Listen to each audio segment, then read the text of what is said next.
we're trying to go live here.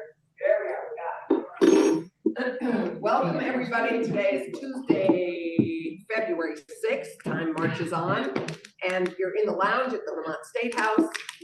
And this is the Senate Democratic Caucus. I'm Allison Clarkson. I'm a majority leader, and it's great to have you all here. We have snacks. Compost is there too for some of the snacks that need it. And today we have so many big committee bills that we are all working on, and no one committee chair felt that the bills could deal with a substantive dive at the moment alone, as an alone special topic to take up in caucus. So instead, we're going to ask our committee chairs to address some of the big bills that they're working on, and to give us a notion of the time frame. Joint rules meets tomorrow. Joint rules between the House and the Senate meet tomorrow morning to set the crossover deadline, which is when the bills have to move from the Senate to the House and the House to the Senate. We'll be setting that date tomorrow morning. And so all the work that we're going to be talking about today will need to be finished by those dates. So it's good to see you all. We're hoping more senators will join us. We have a number of meetings also concurrently, which is a challenge. So why don't we begin with,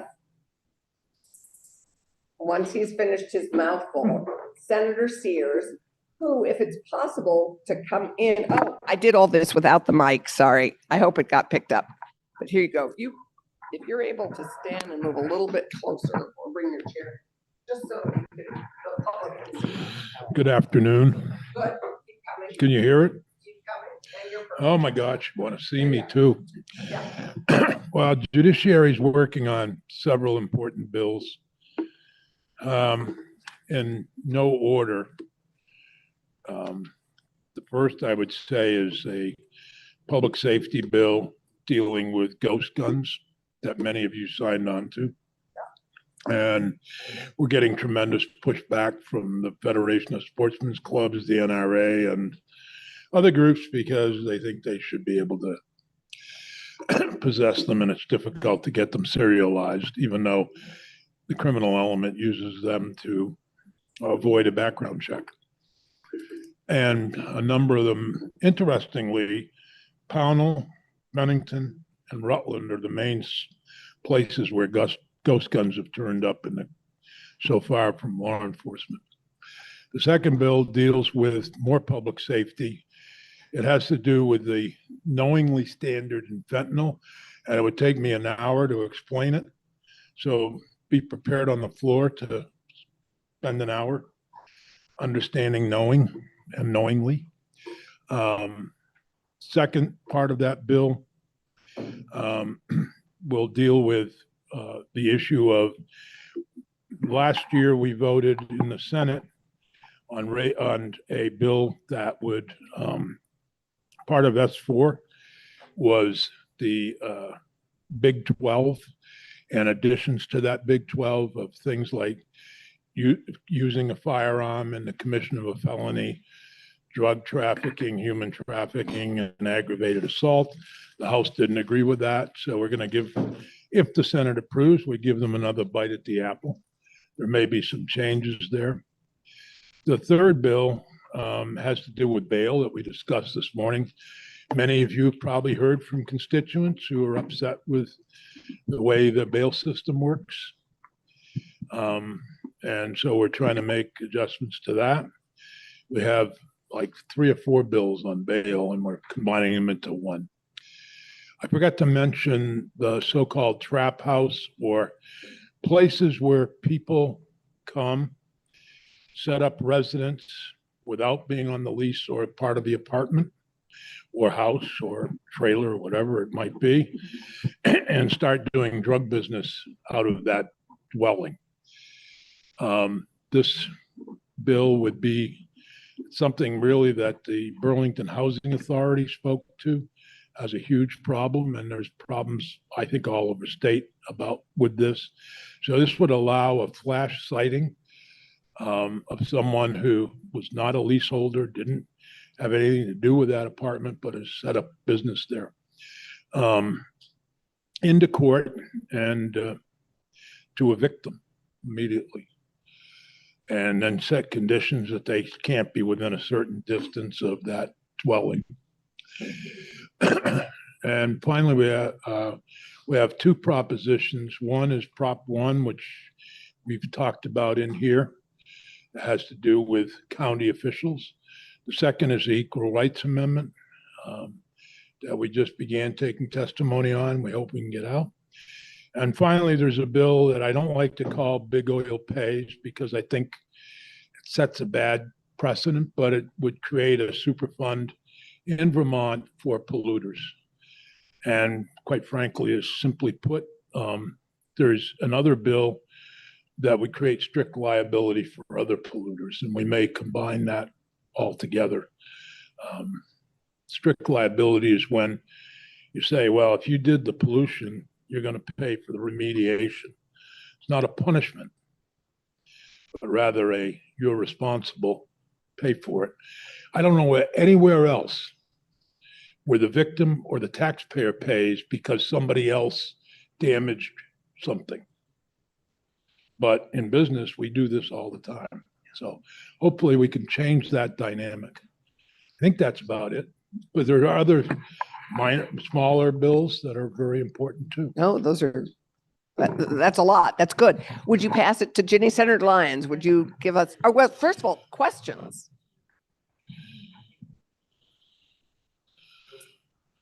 Right, good question. There is no legal definition. It's an unserialized weapon that has been produced either by a 3D printer or another means. Until 1968, there was no requirement for serial numbers. The federal government put a requirement for serial numbers on firearms. And the ghost gun, by definition, is unserialized, so is unable to be traced. Well, yeah, the ones that have been confiscated are all that I know of were made with 3D printers. Any other questions for Dick? Okay, then I think we'll take Senator Lyons and Senate Health and Welfare. Okay, thank you. Jenny Lyons, Chair of Health and Welfare. We have a lot of bills that we're working on. Hopefully we'll get all of them out. I'm going to talk just about a couple of bills today, and it follows up on what Senator Sears was talking about with respect to public safety, mental health, and intellectual disabilities. Last year, we passed a law, Act 27, with a working group looking at folks who had committed really horrible crimes and either were had an intellectual disability, that is someone with an IQ of 70 or less, or someone who was had a mental illness. What we're looking at in the bill is how do we handle those very few folks? So one person out of a large population who's committed a very severe crime, where do we place them? And the decision has been made, I think, last year to look at a forensic facility for that. So it's a place where folks can stay, receive treatment, perhaps to restore competency if it's someone with a mental illness. And if it's someone with an intellectual disability, to get them to a place where they can be back into the community in a residential setting. So in this state, we already have a secure residential facility in Essex Junction. We are in the process of having the forensic facility, secure forensic facility for these very few folks established in Berlin. We'll be passing that bill out. We're still fine tuning the language, and part of the language change will be on competency and competency restoration. Act 27 also asked for some investigation into, can we restore competency, and if so, how do we do that, or not? And this was a request from the courts as well as judiciary. I should say judiciary, I'm thinking Judiciary Committee. So once we finish that bill, we'll have Senate Judiciary look at it. There's a small piece that will go into the bill that allows for psychologists, PhD psychologists with forensic training to evaluate folks for competency restoration. That's a huge bill, and it will solve some of the problems that we've seen out in the community for people who have committed murder and need to have some support services. We're also looking at, in that area, we'll be continuing to look at a bill on recovery centers and establishing framework. I've mentioned this one previously.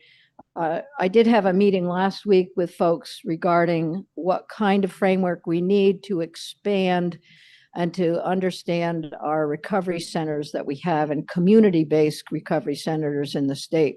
So we'll be bringing that bill up and working on that. We also have a follow-up bill to last year's bill on data privacy, healthcare data privacy. We've looked at that one a couple of times, and we'll be following through with that one. That bill is important to me simply because as a result of visiting the executive offices in Washington, D.C., and meeting with legislators across the country, I brought this bill back, and Senator Hardy was also involved in a conversation about that, as was Senator Rahm earlier. So that bill is something I think we can all be looking at to protect healthcare data privacy from being sold. That, and it is very specific to healthcare data.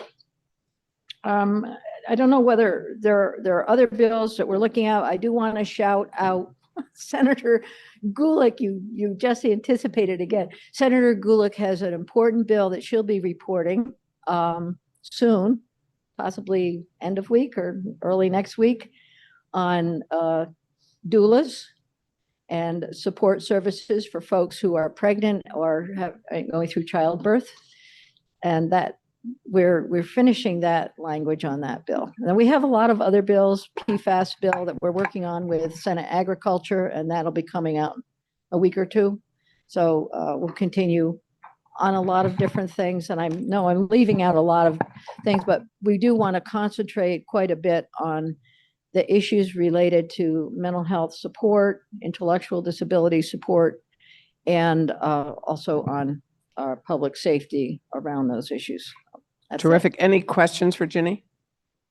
Great. I think I would also ask chairs as we go forward with our caucuses to identify for us which bills you think need a deeper dive in a caucus like this, further explanation other than just a floor explanation. Well, definitely the bill S-192 on the forensic facility will need a deeper dive, and that will be, I think, after judiciary's had an opportunity to go through it again as well. Great. Well, duly noted. So we have 3 chairs in this neck of the woods. So why don't we pass it to Bobby Starr for Senate Ag, and then we'll go to Senator Hardy and Bray. Yes, hi, Bobby Starr, Senate Ag Committee Chair. We have several bills in the committee, a rodent bill. It seems that we have different kinds of poisons to kill rodents, and there's a class 1, a class 2, and we're trying to determine which ones should sit on the shelf and anyone can pick up or use for ag. I think we're gaining ground on that one. 301 is a miscellaneous ag bill from the agency. We've taken testimony on that. I don't think there's really anything in that bill that's controversial. It's cleanup language and making it sort of work easier for the people. The PFAS bill that Senator Lyons talked about, we have taken some testimony on that.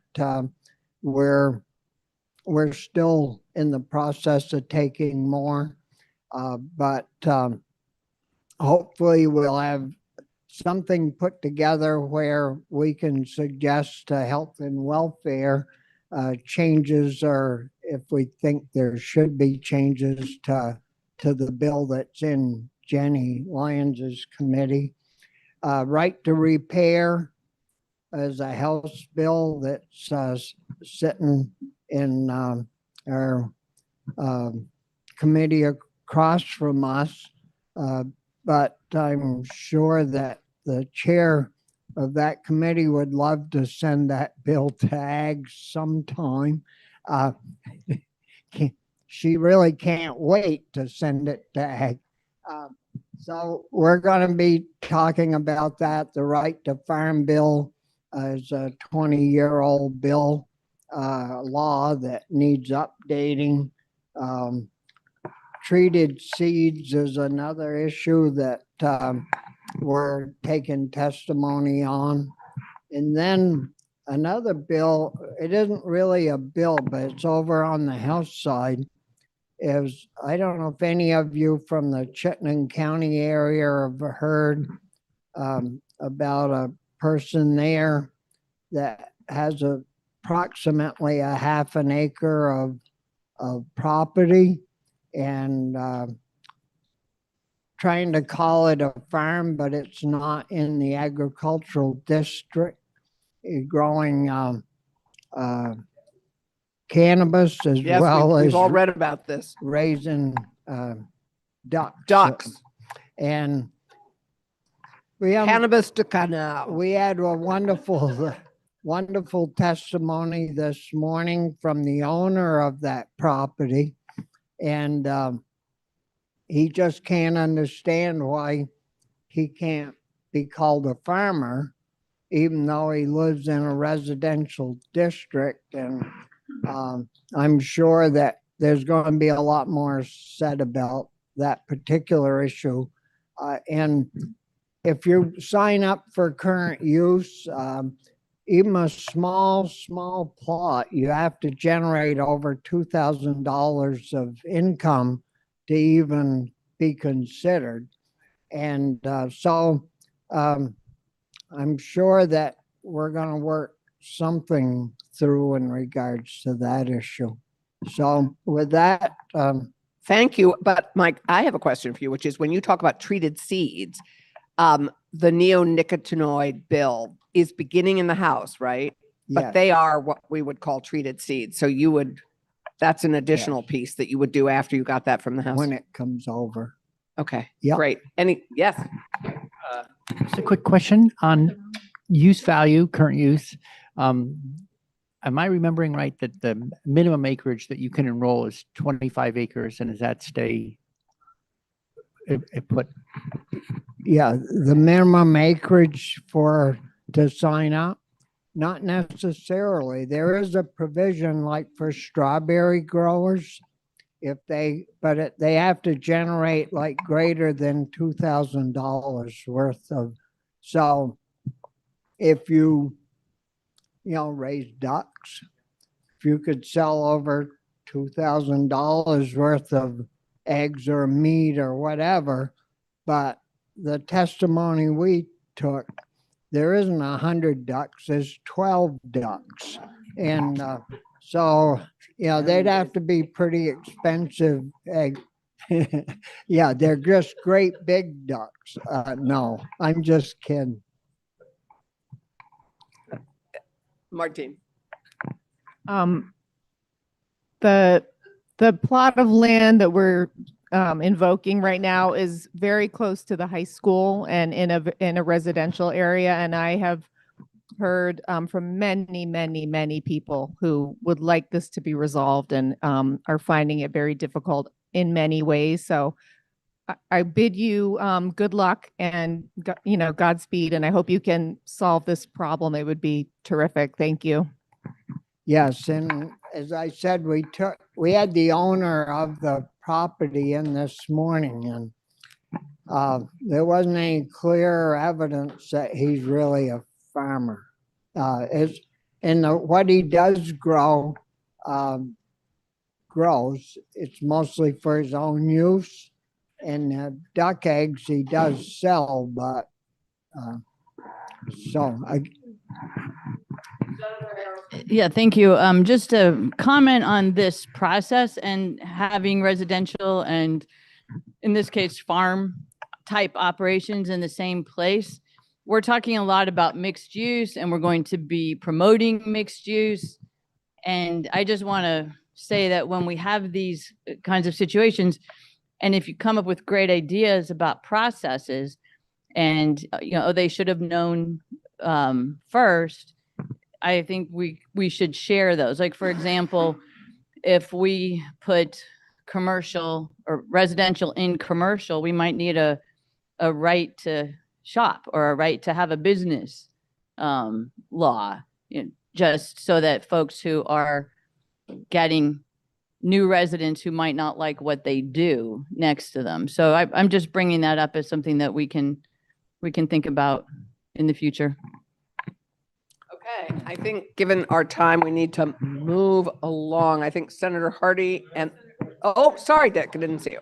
Yeah. Is there a requirement that a farmer keep their animals on their own property? Yes, Animals on their own property is the actually, question. this coming Friday, we have a meeting and a hearing in regards in what we're calling it is animals at large. And there are rules and regulations in regards to that. And we're gonna take testimony this Friday in regards to an issue that we have up in Franklin County. My neighbor ducks, turkeys, other going over my lawn. I know you're. Yeah, FOUL play. So they're attracted. I think everything in Bennington County is exempt, so they can roam. You talk to Brian. Okay, we have transportation has just come in, but we're going to go to Senator Hardy and government operations. Then we'll go to transportation, education, and economic development. Okay, I will be quick. We are working on 2 big bills and several small bills in GovOps. The big one is our flood resilience recovery relief government operations bill that was introduced on the floor, and I quickly snatched it back into committee this morning.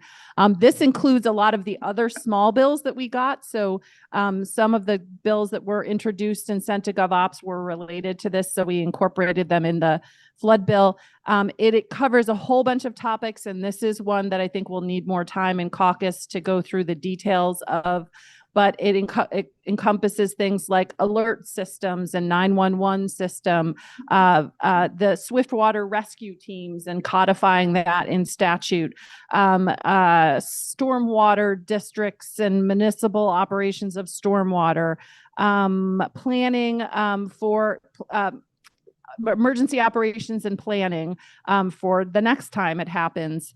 It incorporate a lot of stuff. First responders and water treatment and DPW workers and how they're categorized. It will also include training. It will include some funding. It will have to go to both the money committees, but it's one of the big flood response bills and how our government responds to floods, and not just floods. Actually, we're looking much more broader. It's all natural disasters. So that should be out of committee and then probably maybe end of next week, maybe beginning of the following week, and then has trips to both the money committees. So stay tuned for that, and we'll definitely do a deeper dive so you get all the details.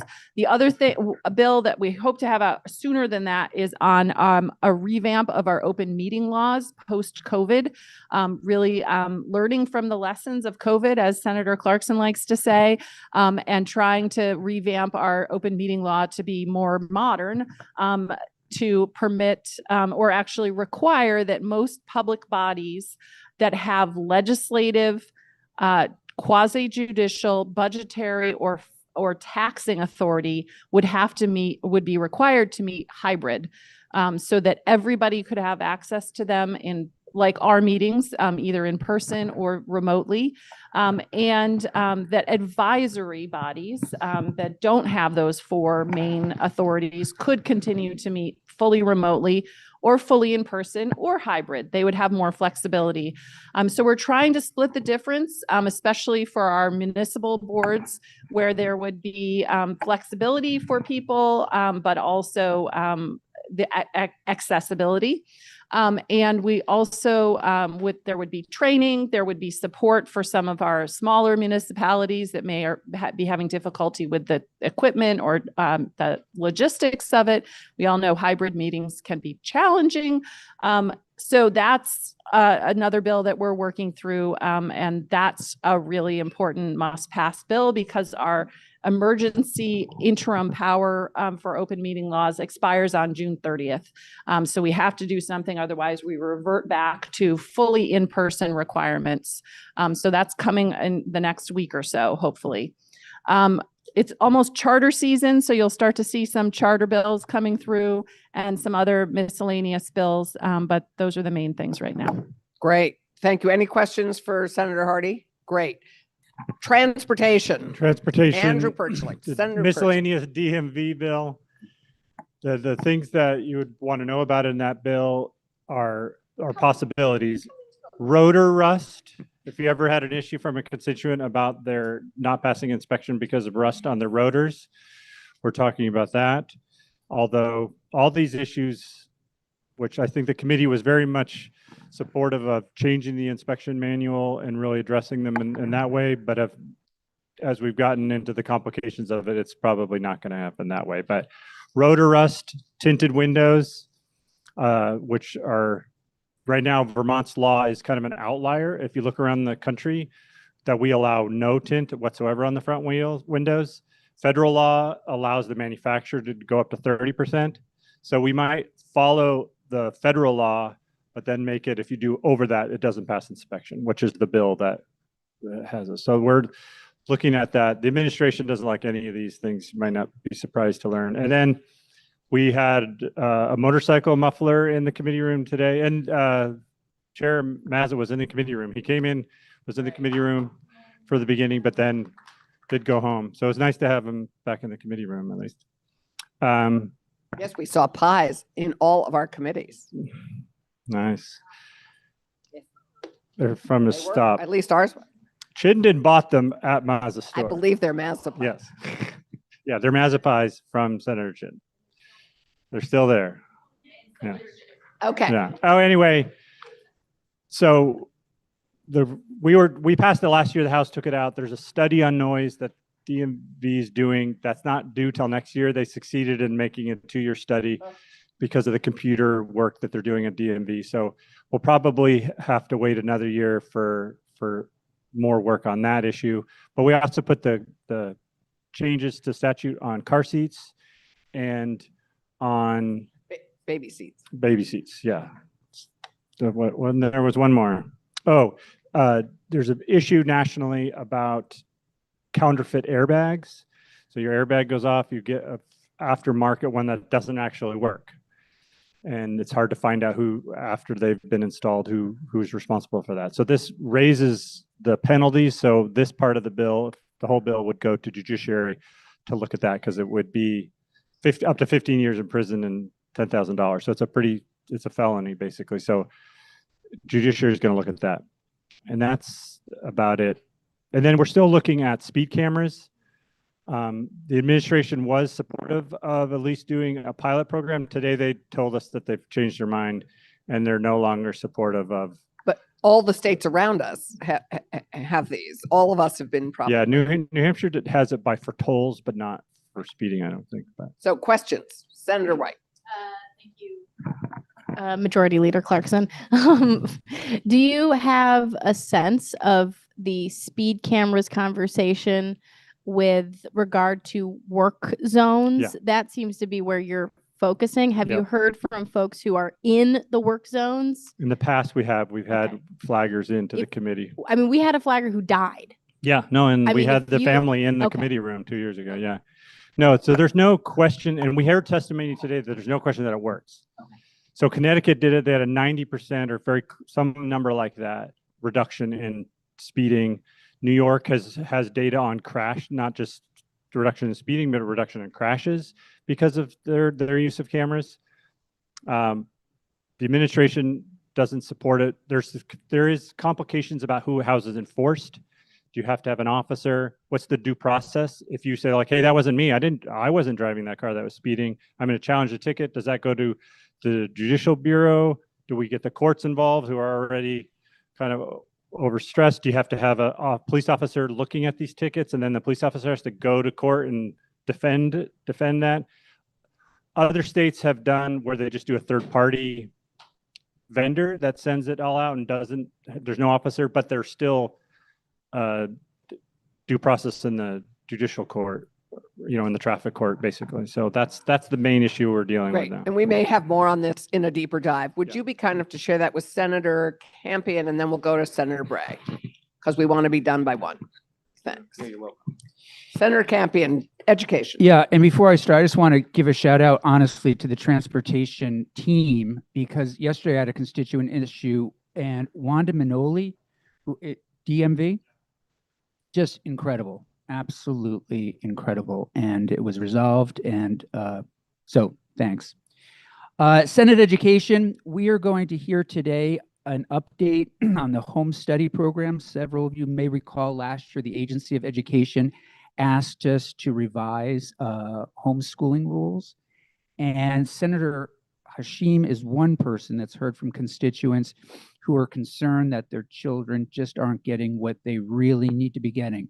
So we're going to hear from the agency a little bit today, hopefully DCF and Beth St. James. We are going to continue our work on literacy. We have a couple of different literacy bills going forward. Senator Gulick has one that she should spend some time talking to the caucus about at some point regarding testing and kind of catching kids early when they have serious reading issues. This is something some senators will recall came up 2 years ago. We tried to do a floor amendment, as I recall. The NEA and others came out saying, don't do it, don't do it, don't do it. And it died. And they've come out again a little bit saying, don't do this, don't do this, don't do this. But I'm a little bit more optimistic that this time we'll make some progress. Senator Williams and Senator Perchlik have teamed up on a bill having to do with electronics in schools. Challenging topic to go across the state and say no electronics whatsoever in schools, but something will come out of this, I think, some looking into how the Agency of Health and Education might work with parents to educate kids about this issue. Few schools have done it with success, but I don't see us going statewide, but we are going to hear from a couple of schools that have done it. The thing that has actually been really challenging for me, and I think for the other committee members as well, is the Holocaust Education Bill, which is a great bill, requires that the state have a Holocaust education curriculum. We're trying to find a way to work on this issue, which is really important to all of us. I think it's going to end up somehow coming out of a revision on Act 1. I think our fear, and I don't want to speak for everyone, is I don't want us to become the policy curriculum committee every single year, where next year we have 5 or 6 bills having to do with curriculum. So we're just trying to find our way through. You may hear from constituents. Feel free to send those emails along to us. We may have more of an update in the coming days. Senator Hardy, public libraries. Appreciate the 2 thumbs up. Nothing else to say as long as I get those 2 thumbs up. Yes, we're moving forward with the bill. And then Senator Clarkson took the lead on a CTE bill that we will also get out in the next few weeks. So we have a lot, and we have a lot of small but important bills that I know many of you have put in that we will probably end up in a miscellaneous education bill. Terrific. Thank you. Any questions for Brian? Okay. So we have 2 big committee bill and 2 big committees to hear from next. And we have 5-6 minutes. Okay. So Senator Bray, Natural Resources, and Senator Ram Hinsdale on housing bills and other Okay. things. So Uh, if we can try and do it briefly, that would be 60,000 great. foot cruise. S213, our bill on river corridors, floodplains, wetlands, and dams, natural systems that are all interconnected, are most effectively managed as a large system that's all interconnected. Right now, we have piecemeal actors, municipal level, state level, and so the goal is to organize that oversight, regulation, management in order to make it more effective and to avoid, to reduce and avoid to the degree possible damage from floods. S258, the Fish and Wildlife Bill, we'll be taking that up in approximately 3 weeks. The short of it is that it professionalizes wildlife management by bringing rulemaking into the agency itself. And the Fish and Wildlife Board, which will continue to exist. Actually, I think by the time we're done, be expanded by maybe 1 seat, will advise on game and non-game critters and habitats, because they're all one system again, and just advising on one thing alone without looking at the big picture isn't a particularly helpful way to do professional wildlife management. And then the last thing is we have a bill, S308, revision to Act 250. So we all know that we're interested in seeing more housing. We want to develop it smartly. We want to keep green spaces green and develop spaces developed. So it's a big topic. So we have a committee bill, and we're working part-time on it so that we're in a good position as bills come along to be up to speed, as opposed to starting with a large bill landing in our lap, for instance. And that's it. Yes. So economic development, housing, and general affairs. I actually wasn't going to talk about Act 250. Yeah.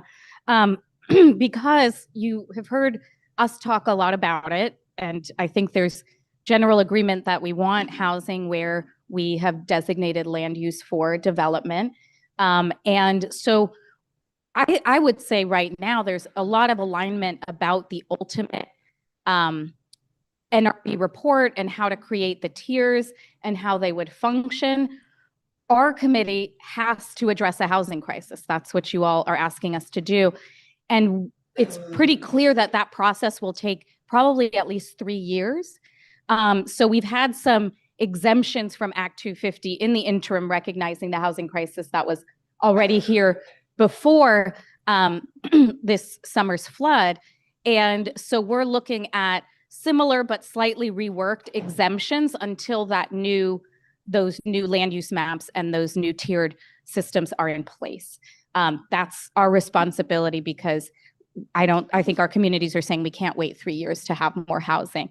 And we've heard from the Home Act that, so many projects, big PHPs, priority housing projects in Middlebury, et cetera, were able to move a year sooner, 2 years sooner, because they were exempt from Act 250 and could get housing done more quickly.